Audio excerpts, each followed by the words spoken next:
Pai, em nome de Jesus, tudo que vai ser compartilhado, lido, e aquilo que o Senhor tem colocado em nossos corações, que seja aplicado na nossa alma, em nosso interior, pela presença e a graça do Espírito Santo do Senhor.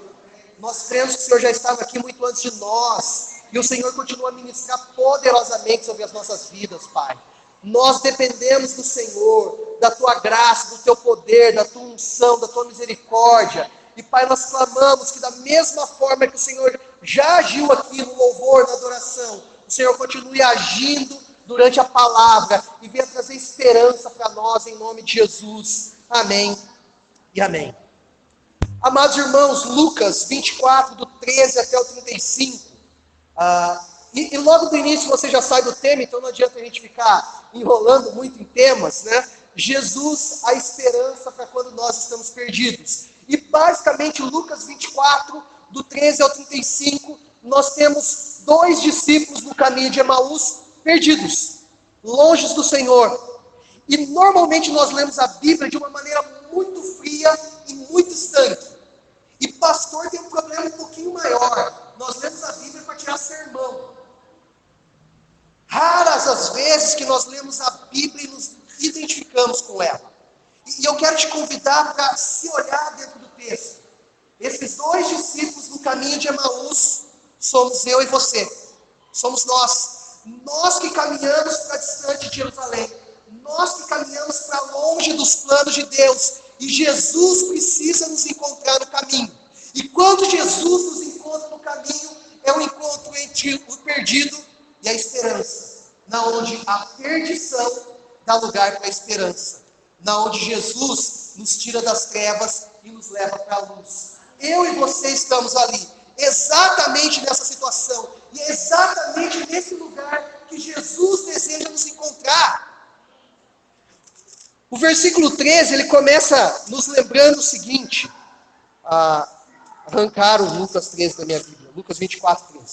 Naquele mesmo dia, dois deles estavam de caminho para uma aldeia chamada Emaús, distante de Jerusalém, 60 estádios.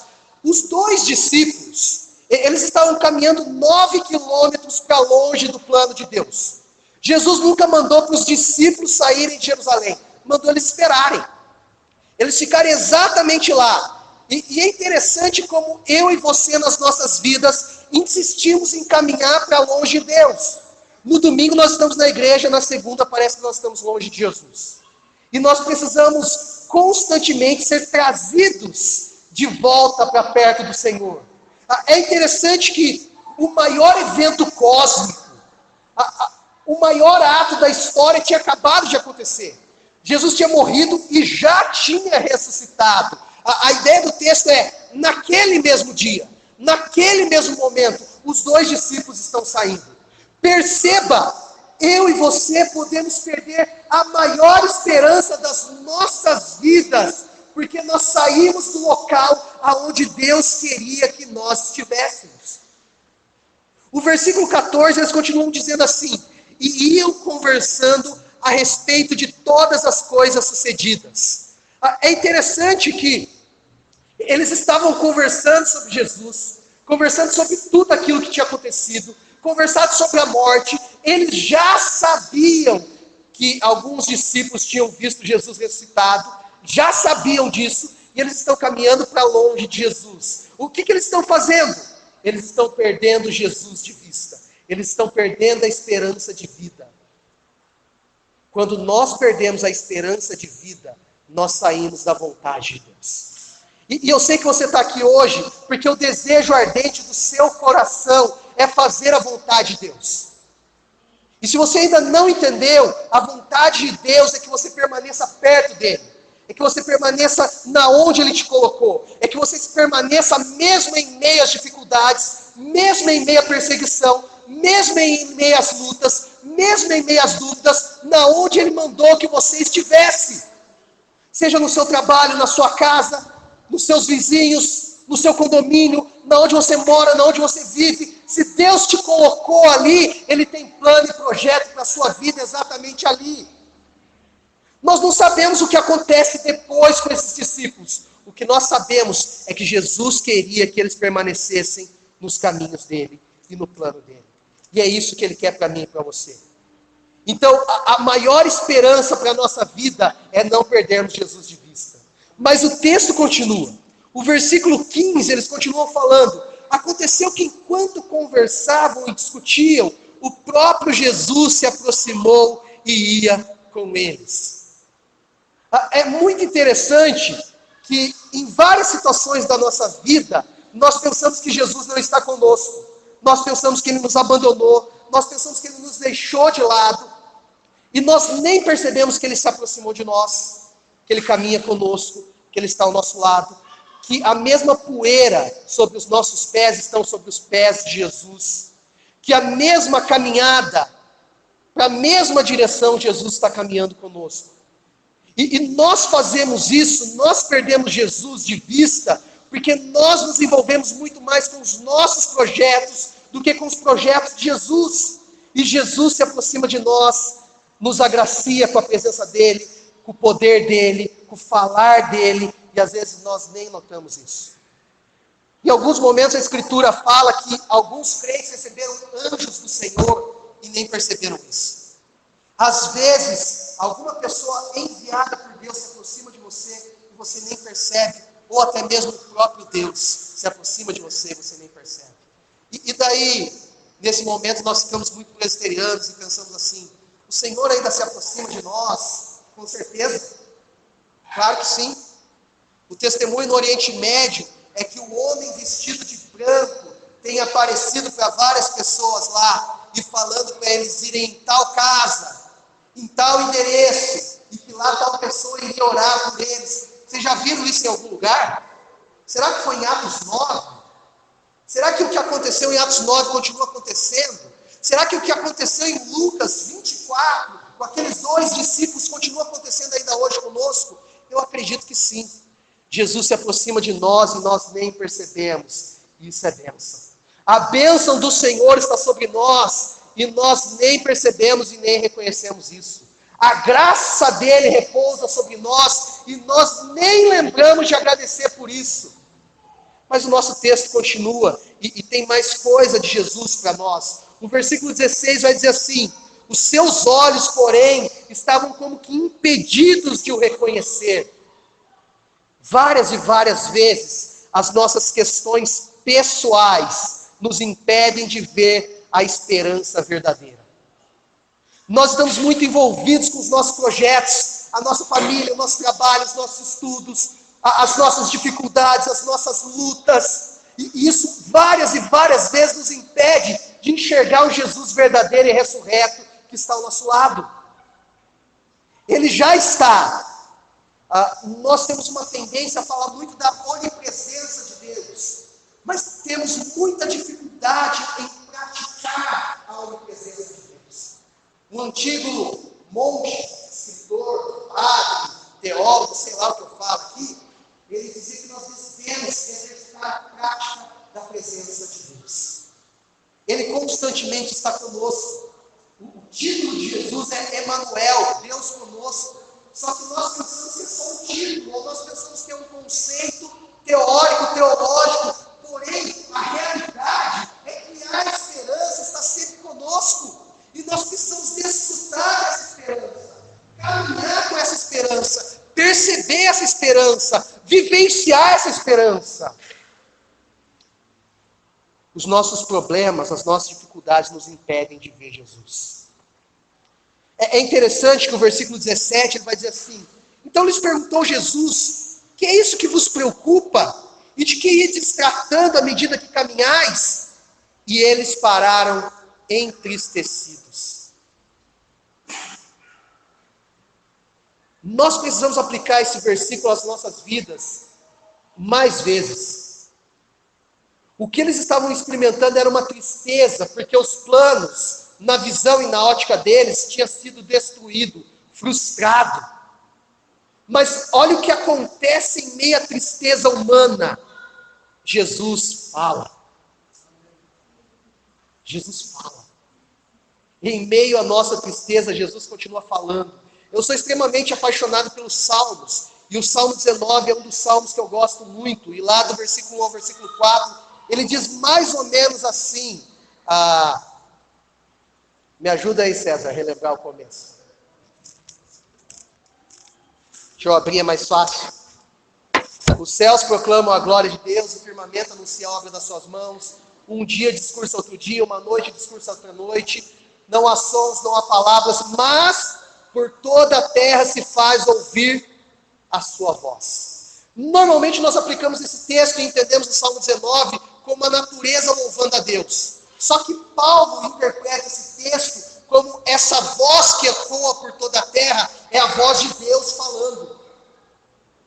E como nós somos muito presbiterianos, nós pensamos que Deus só fala quando nós abrimos a Bíblia. Só que a voz de Deus continua ecoando por toda a terra, aos quatro cantos falando. Nas nossas dificuldades, nos nossos problemas, nas nossas aflições, nas nossas lutas, no nosso dia a dia, Ele continua a ministrar e Ele continua a falar. Há 3 tipos de vozes ecoando por aí. A voz da nossa consciência, a voz do inimigo, do coisa ruim, do capiroto. A Josi, minha esposa, não está aqui, então eu posso falar termos como capiroto, que ela não vai brigar comigo, tá? Mas tem a voz do coisa ruim, do capiroto falando por aí. E há uma terceira voz, que é a voz de Deus, que ecoa pelos 4 cantos da terra.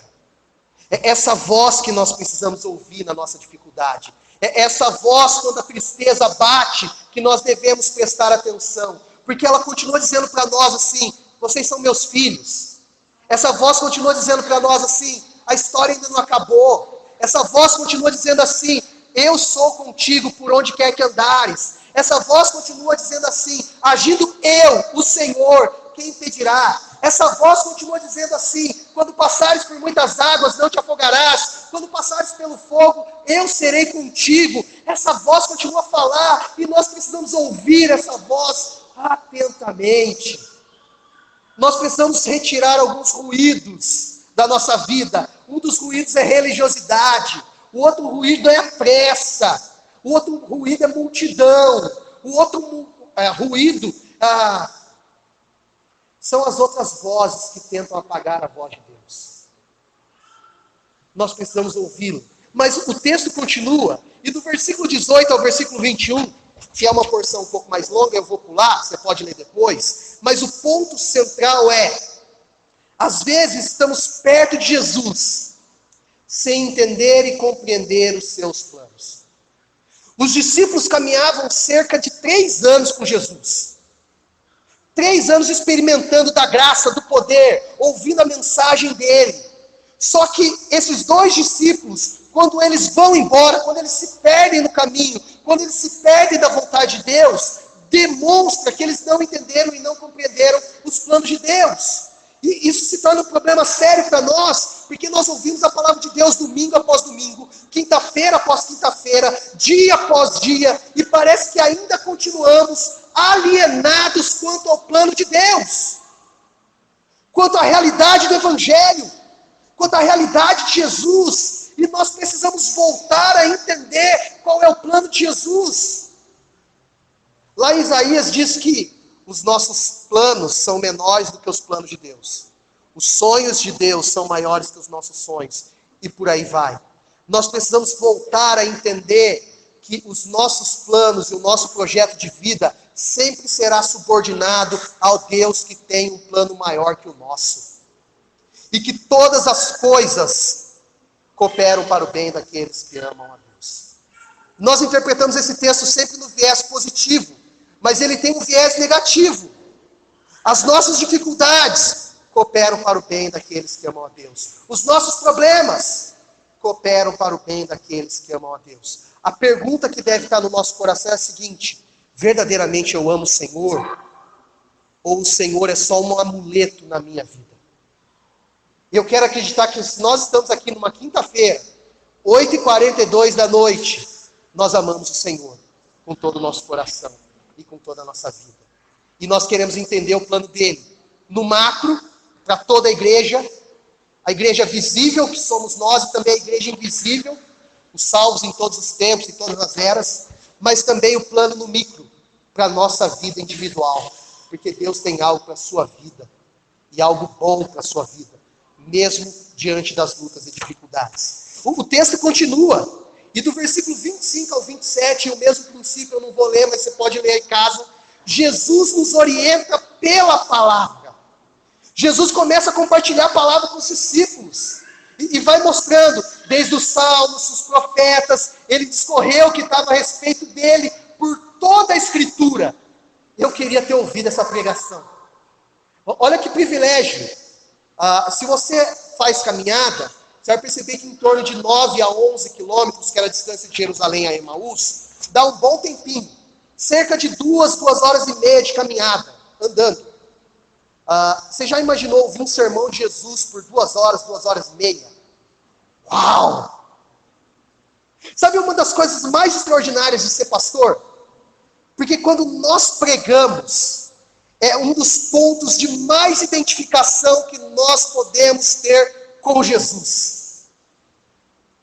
Sermos mais parecidos com Jesus é nessa hora.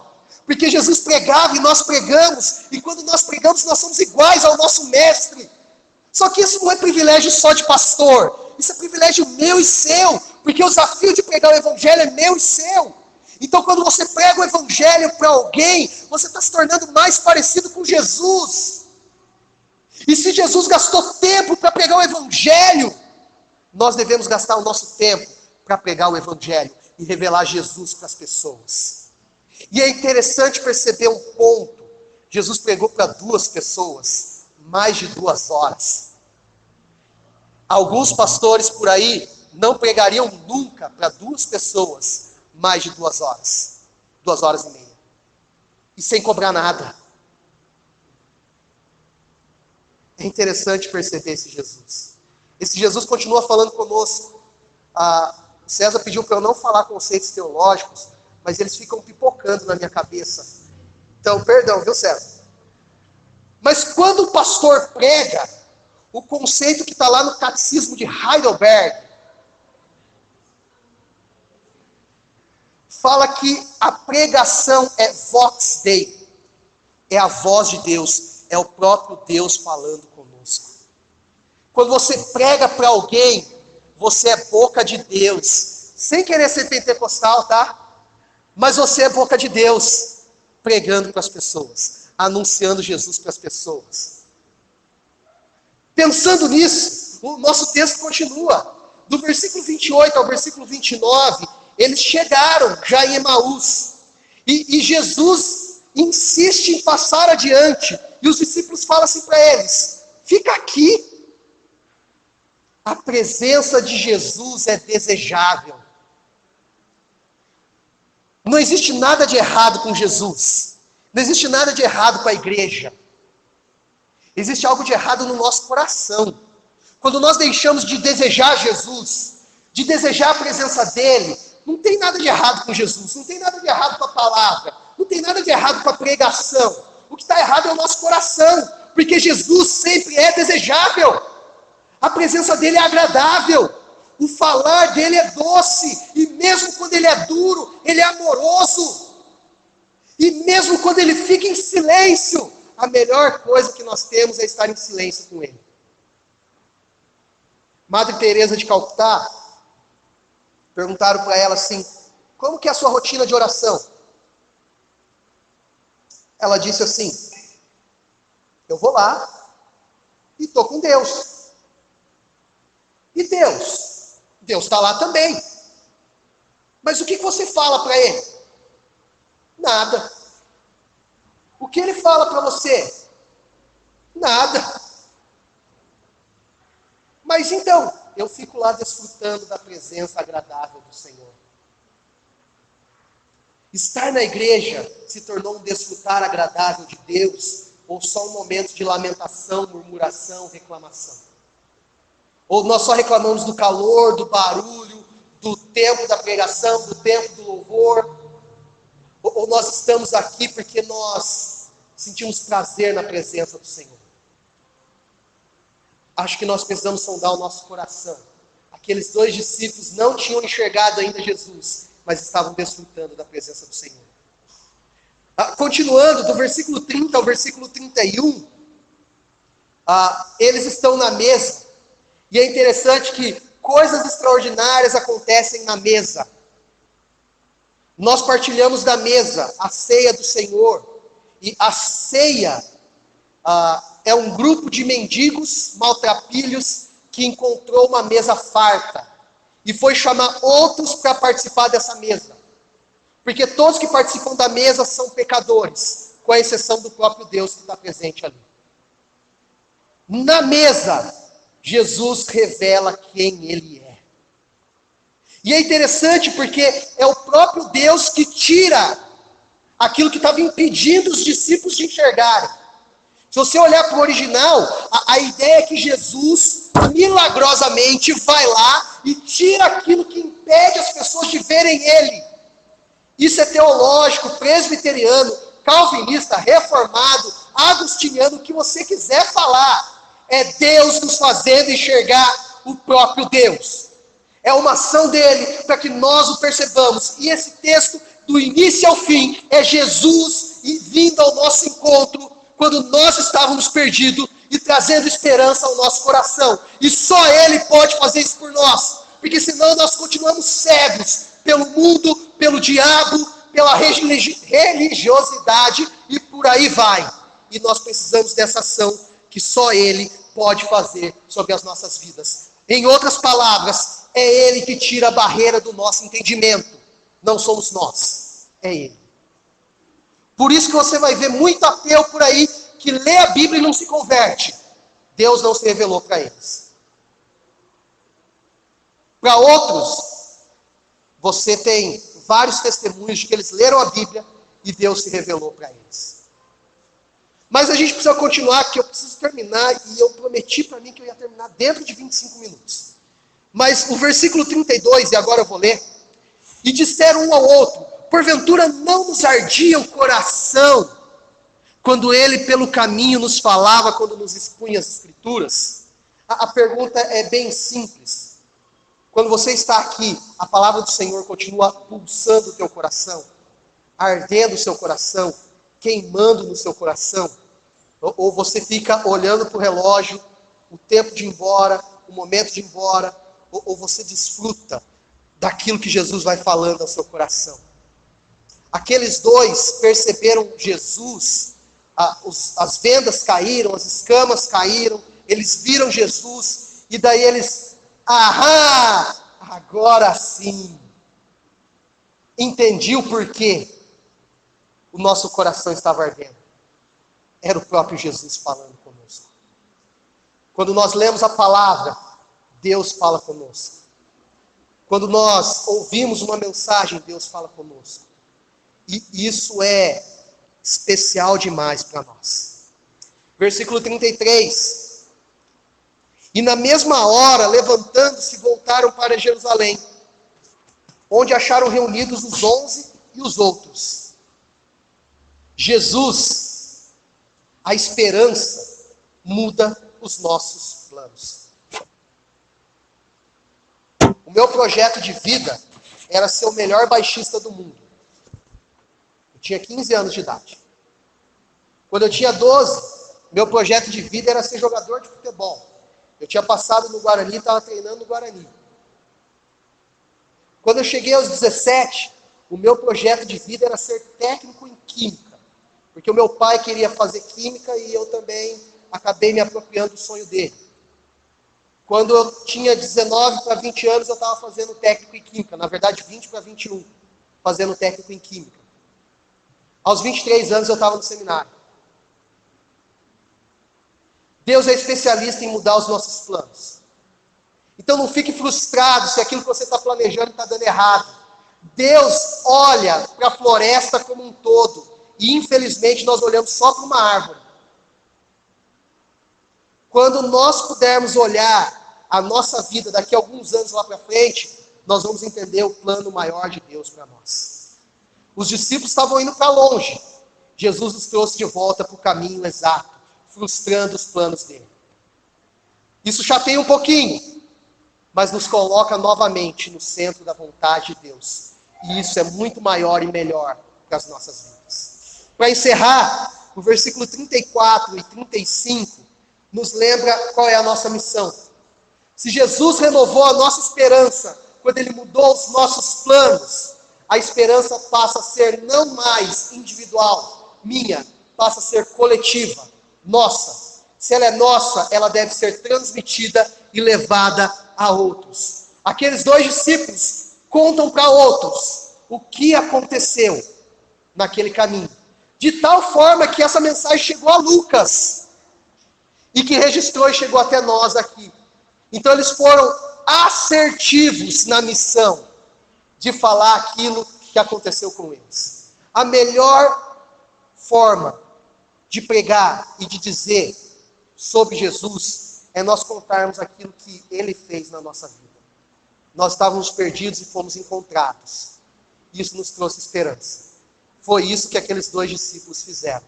E esse é o nosso chamado. Esse é o nosso chamado. Aprenda a dizer aquilo que Jesus fez na sua vida em 2 minutos. E você vai ter uma das pregações mais efetivas da sua vida. Você gasta cerca de 2 minutos ou menos para ler esse texto. 2 minutos para testemunhar aquilo que ele fez na sua vida. Amém? Vamos orar?